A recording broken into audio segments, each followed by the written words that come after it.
Hi friends, welcome to Jaya's garden. நம்ம ஒரு செடி ஏதாவது ஒன்று வைக்கிறோன்னு வச்சுக்கோங்களேன்.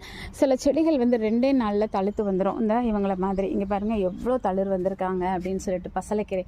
ஆனால் இந்த இருக்காங்க பாருங்களேன் தவசிக்கீரை. இந்த தவசிக்கீரை வச்சுங்க இந்த அளவில் தான் வச்சு ஒரு 3 மாதம் இருக்குங்க. அப்படியே நிற்கிறாங்க. இதில் என்ன ஒன்று அப்படின்னா அப்படி வெளுத்து சாக போகிற ஸ்டேஜில் நோய்வாய்ப்பட்ட மாதிரி சுருங்கி இலை சுருட்டல் வந்து என்னெல்லாமோ நடந்துச்சு. ஆனாலும் எதுவும் பண்ணலை.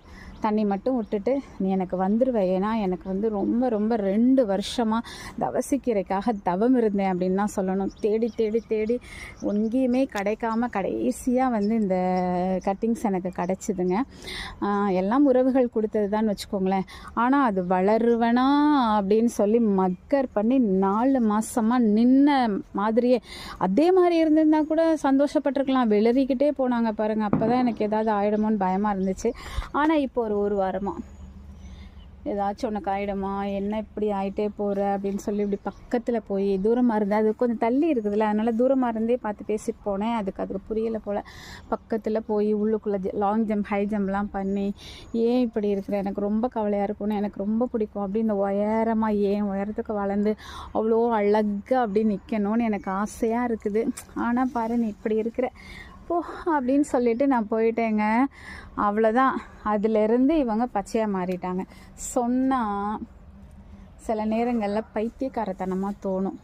செடிக்கிட்ட போய் பேசினா இதெல்லாம் நடக்குமா அப்படின்னு. உண்மைங்க. தூரமாக போகிற போக்கில் பேசினா கூட அவங்க அதை கண்டுக்க மாட்டேங்காங்க. எல்லார்ட்டையும் பக்கத்தில் போய் அதை அப்படியே தடவி கொடுத்து என்ன இப்படி இருக்கிற அப்படின்னு கேட்டால் அடுத்த நாளையிலேருந்து பச்சை பசேன்னு ஆயிட்டாங்கங்க.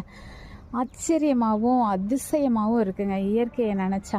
ஆனால் அது இயற்கை விரும்பிகளுக்கு மட்டும்தான் புரியுமே தவிர கண்டிப்பாக செடியை நேசிக்காதவங்க, தாவரத்தை நேசிக்காதவங்களுக்கு இது பைத்தியக்காரத்தனமாக தோணுங்க. ஓகே ஃப்ரெண்ட்ஸ், இந்த மாதிரி நீங்கள் கண்டிப்பாக கார்டன் லவர்ஸ் ஃபீல் பண்ணியிருப்பீங்க. ஸோ என்னோடய ஃபீலையும் உங்ககிட்ட நான் சொல்லிவிட்டேன், புரிஞ்சுக்குவீங்கன்னு நம்புகிறேன். ஓகே, பாய்.